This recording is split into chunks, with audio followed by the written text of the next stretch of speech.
নবী সাল্লাল্লাহু আলাইহি বলছেন যারা জিনা করছেন, অশ্লীল কাজ করছেন, আল্লাহ পাক তাদেরকে তিনটি করে 6টি শাস্তি দেয়। 3টি শাস্তি দেয় দুনিয়াতে, 3টি শাস্তি দেয় আখিরাতে।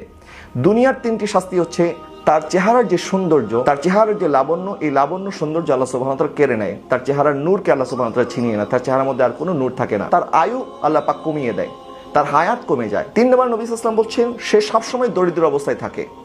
দারিদ্রতা তাকে এমনভাবে গ্রাস করে সারা জীবন সে দারিদ্রতা থেকে বের হয়ে আসতে পারেন, তার রিজিকের মধ্যে বরকত চলে যায়, আল্লাহ সুবহানাহু ওয়া তাআলা তার রিজিক থেকে বরকত কেড়ে নেয়। এই 3টি শাস্তি হচ্ছে দুনিয়ার শাস্তি। এবং আখিরাতের শাস্তি হচ্ছে আখিরাতে কিয়ামতের ময়দানে আল্লাহ সুবহানাহু ওয়া তাআলা তার উপরে নারাজ হবেন এবং তার হিসাব অত্যন্ত কঠিনভাবে নেওয়া হবে, অর্থাৎ চুলচেরা বিশ্লেষণ করা হবে তার আমলনামা, কোনো ছাড় দেওয়া হবে না। এবং 3 নম্বর আল্লাহ সুবহানাহু ওয়া তাআলা তাকে জাহান্নামী করে দিবেন।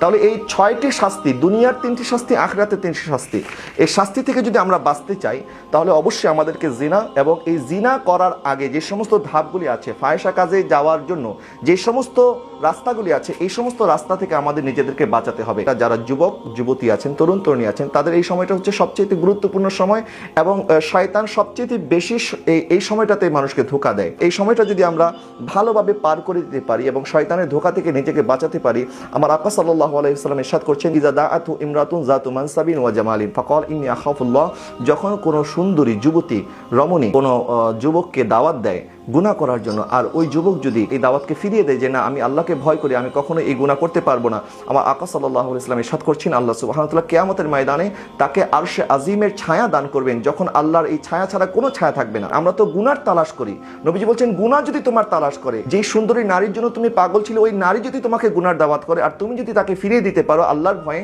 আমার আল্লাহ সুবহানাহু ওয়া তাআলা তোমাকে আরশে আজিমের ছায়া দান করবে। ইমাম ইয়াফি রাহমাতুল্লাহি আলাইহি ওনার রাওদাতুল ইয়াহিন কিতাবের মধ্যে লেখেন, এক যুবকের প্রতি এক নারী যখন আসক্ত হয়েছে, ওই নারী তার দোকানে গেল এবং দোকান থেকে